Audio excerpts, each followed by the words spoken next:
In that report, Capital Flying into the Shadows, he states that the Federal Reserve is using two tools to create this effect. The first tool affects the traditional banking industry, and that's the selling of treasury bonds. Now, they tell you treasury securities, but it's actually 30-year treasury bonds that they're selling in order to get liquidity from the market outside circulation. They want to bring liquidity out of circulation or to increase the value of the currency. Now, what is the value of the currency? The value of the currency is its purchasing power. That's the value of a currency. So when you take currency out of the market, out of circulation, you have a higher demand for that currency, which creates a higher value of that currency, which makes the purchasing power of that currency stronger, because now it takes less currency to purchase the same product or service. So when you do that as a company, prices are going down, so you're making less revenue.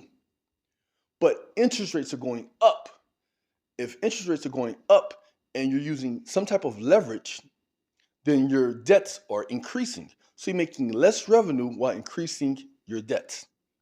That right there is what causes a so-called credit crunch, liquidity crunch, and you're going to have a very much of a financial crisis because of that. Now, those are the same conditions that caused the so-called financial crisis of 2008.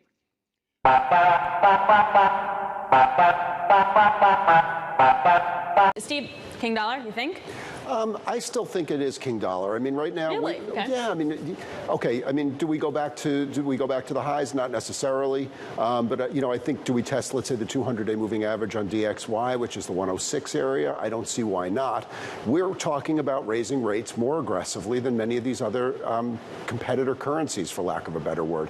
Maybe the Bank of Japan gets off the schneid. Maybe the ECB gets moving. Maybe but bottom line is we're high already relative to these other currencies and going higher. So I don't see the big drag on the dollar. Let's put it that way. So consensus was, like a week ago, that we could see a little bit of dollar weakness now, but then dollar strength towards the end of the year. If we get the dollar strength now and it continues, what does that do to other asset classes? Like, what kind of positions and options are going to have to be shaken out from that?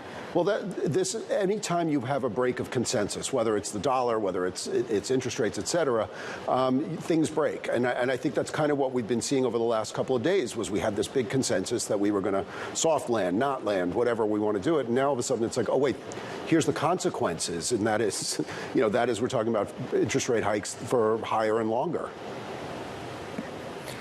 What about sectors when it comes to a strong dollar, though? Are there certain sectors you're going to be worried about that if we continue to see this return of King Dollar, that you're going to end up, having to make some tough decisions? Oh, absolutely. The problem is, a stronger dollar is not good for U.S. multinationals that export. It's definitely a drag, on emerging markets in some respects because their costs go up, especially if they're borrowing in dollars. And so it's not a great sign. But the problem is when you start to talk about currencies, it's all relative, and they can't all be lower or they can't all be higher at the same time relative to each other. Someone's got to be winning, somebody's got to be losing, and I think what the Fed is saying is we don't really care if we push the dollar higher because we've got our work to do.